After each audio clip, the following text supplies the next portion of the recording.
दोस्तों पहले इजराइल ने ईरान के 3 प्रमुख जो परमाणु रिएक्टर्स हैं, नतान्ज, इस्फहान और फोर्डो, इसको निशाना बनाया। इसके बाद अमेरिका ने भी इसी उन तीनों पर बम बार्डिंग की और विमानों के जरिए इन पर बंकर बूस्टर बरसा दिया।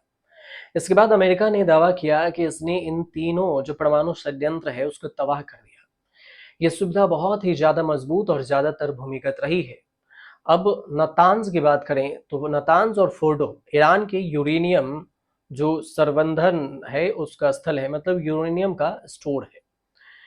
अब इस्फहान कच्चा माल उपलब्ध कराता है और इसलिए इन जगह में से कोई भी क्षति ईरान के परमाणु हथियार बनाने की क्षमता को सीमित कर देगा, लिमिट कर देगा।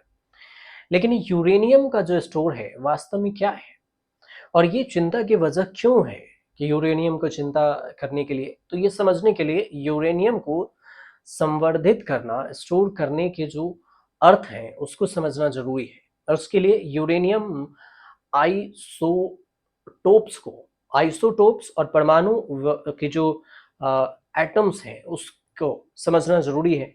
परमाणु का विभाजन समझना जरूरी है। कुछ सवाल को समझते हैं और सवाल से हम कोशिश करते हैं कि आपको ये समझ में आ जाए। सबसे पहले आइसोटोप क्या है? तो सभी पदार्थ परमाणुओं से बने होते हैं और यह एक परमाणु में प्रोटॉन, न्यूट्रॉन और इलेक्ट्रॉन होते हैं। प्रोटॉन की संख्या ही परमाणुओं को उनके रासायनिक गुण प्रदान करती है। परमाणुओं में प्रोटॉन और इलेक्ट्रॉन की संख्या बराबर होती है। अगर आप साइंस के स्टूडेंट होंगे तो भी समझ जाएंगे, नहीं होंगे तब भी। सिंपल से है, उदाहरण से अगर समझिए तो यूरेनियम में 92 प्रोटॉन होते हैं, तो जबकि कार्बन में 6 होते हैं। हालांकि एक ही तत्व में न्यूट्रॉन की संख्या अलग अलग हो सकती है। इससे तत्व के अलग अलग फॉर्मेट बनते हैं जिसे आइसोटोप कहा जाता है। सवाल दूसरा कि यूरेनियम के मुख्य आइसोटोप कौन से हैं? तो यूरेनियम के जो आइसोटॉप्स हैं वो उसमें से मुख्य रूप से प्रोटॉन की संख्या समान है 92, लेकिन न्यूट्रॉन की संख्या अलग अलग होती है। इसमें उसका द्रव्यमान संख्या भी अलग होता है। यूरेनियम के जो प्राकृतिक रूप में 3 आइसोटोप होते हैं यूरेनियम में, U-238 238 जिससे न्यूट्रॉन की संख्या 146 कहते हैं, और U-235 न्यूट्रॉन की संख्या 143 है, और U-234 जिससे न्यूट्रॉन की संख्या 142 है।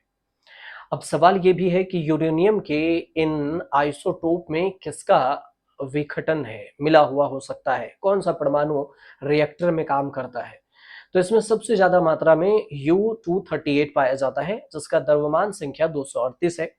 92 प्रोटॉन है और 146 न्यूट्रॉन होते हैं, और इस हिसाब से ये दोनों काम करते हैं। इसके अलावा जो अगर बात करें तो इसमें एक और चीजें शामिल होती हैं। अब सवाल ये आता है कि यूरेनियम 238 और यूरेनियम 235 के बीच में अंतर क्या होता? तो जब हम जमीन से यूरेनियम खोदते हैं तो इसका 99.27% हिस्सा यूरेनियम के 238 होता है।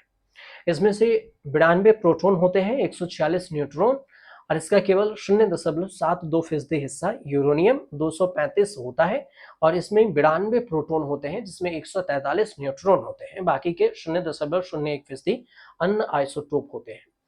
तो परमाणु ऊर्जा रिएक्टरों या फिर हथियार के लिए आइसोटोप के अनुपात को बदलने की जरूरत है, और इसे 2 यूरेनियम आइसोटोप में केवल यूरेनियम 235 में इसे रखा जाता है। और इसके अलावा अगर देखें तो जो कुछ सवाल हैं आपके मन में वो ये भी उठ रहे होंगे कि एटॉमिक एनर्जी रिएक्टर में इस दोनों को अंतर करेंगे तो इसके चयन को कंट्रोल किया जाता है, फिर जाके परमाणु ऊर्जा संयंत्र में इसको मौजूदा दुनिया में 9% बिजली का उत्पादन होता है। इससे परमाणु प्रतिक्रियाओं का एक और महत्वपूर्ण उपयोग भी होता है, और इस हिसाब से इसका उपचार चिकित्सा, परमाणु चिकित्सा में भी किया जाता है, जिसे आइसोटोप कहा जाता है। तो फिर यूरेनियम का जो संवर्धन है वो क्या है? तो यूरेनियम को इकट्ठा करने का अर्थ ये है कि प्राकृतिक रूप से जो पाए जाने वाला तत्व है उसको इसमें लेना, और इससे ही इसमें से 238 और 235 दोनों को अलग अलग करना, और इससे अलग होगा। फिर इस यूरेनियम का बिजली से भी फायदा होगा, बिजली बनाने में भी, और इसे परमाणु बनाने में भी इसे अधिक से अधिक हम इसका इस्तेमाल कर सकते हैं। तो सवाल यह है कि परमाणु हथियारों को किस स्तर के सबसे ज्यादा संवर्धक की जरूरत होती है। तो देखिए, इसमें विस्फोटक चैन रिएक्शन होता है। इसके लिए यूरेनियम 235 को उस स्तर से कहीं ज्यादा कंसंट्रेट करने की जरूरत होती है, और जिसका उपयोग हम बिजली बनाने वाले परमाणु रिएक्टरों से करते हैं। तकनीकी रूप से अगर कहें तो परमाणु हथियार को 20% यूरेनियम 235, जिसे अत्यधिक समृद्ध यूरेनियम कहा जाता है, इसके रूप में माना जाता है। इससे हम बना सकते हैं, लेकिन जितना अधिक यूरेनियम समृद्ध होगा, बेस्ट होगा, हथियार उतना ही छोटा और हल्का हो सकता है। परमाणु हथियार वाले जो देश हैं 90% अपने समृद्ध हथियार ग्रेड यूरेनियम का उपयोग करते हैं, जैसे कि अमेरिका है। तो ईरान के बारे में क्या कहा जाता है कि उसने यूरेनियम को किस मात्रा में एनरिच किया है और इसमें सफलता पाली है। तो अंतर्राष्ट्रीय परमाणु ऊर्जा एजेंसी जो है IAEA, उसके अनुसार से ईरान ने बड़ी मात्रा में यूरेनियम को 60% तक एनरिच्ड किया है। और यही कारण है कि ईरान को परमाणु हथियार बनाने के लिए करीब, बहुत ही करीब, बेहद करीब माना जा रहा है। परमाणु हथियार बनाने का खतरा उसको लेकर देखा जा रहा था, और इसी को लेकर सेंट्रीफ्यूज जो तकनीक है उसको गुप्त रखा गया। तो क्या एक ही रिएक्टर तकनीक से बिजली भी बन सकती है और परमाणु हथियार भी? ये भी सवाल आपके मन में होगा। तो हाँ, बिल्कुल बन सकती है, ऐसा हो सकता है। वहीं सेंट्रीफ्यूज तकनीक जो है वो नागरिक रिएक्टरों के लिए ईंधन का उपयोग करता है, और उसका उपयोग परमाणु हथियार बनाने के लिए भी किया जा सकता है। अब IAEA क्या करता है? तो उसने ईरान को लेकर एक रिपोर्ट दी। क्या रिपोर्ट?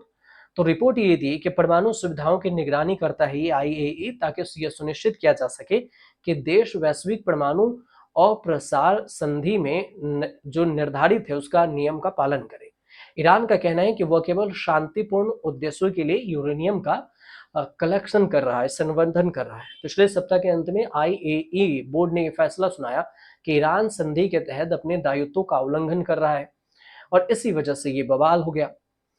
केमिकल का नाम अगर देखें तो यूरेनियम का केमिकल नाम क्या है और इसका रासायनिक प्रतीक क्या होता है? तो यूरेनियम का जो रासायनिक नाम है यूरेनियम ही है, और इसका रासायनिक जो सिंबल है वो U है। अब जब से ये खनिज के रूप में निकलता है तो ये होता है एक ठोस। उसके अलावा ये खनिज के रूप में निकलता है तो पत्थर की तरह ही लगता है, और उसका शुद्ध रूप से रंग सिल्वर, सफेद या सिल्वरी ग्रे, चांदी जैसा होता है। भारी और कठोर धातु का होता है। शुद्ध यूरेनियम चमकदार होता है, लेकिन हवा में जल्दी ही ऑक्सीडाइज्ड होकर इसकी सतह पर एक गहरा रंग, कभी कभी काला या भूरा भी आ सकता है। तो कुल मिलाकर यूरेनियम को इकट्ठा करने की वजह क्या थी, ये हमने आपको समझाने की कोशिश की।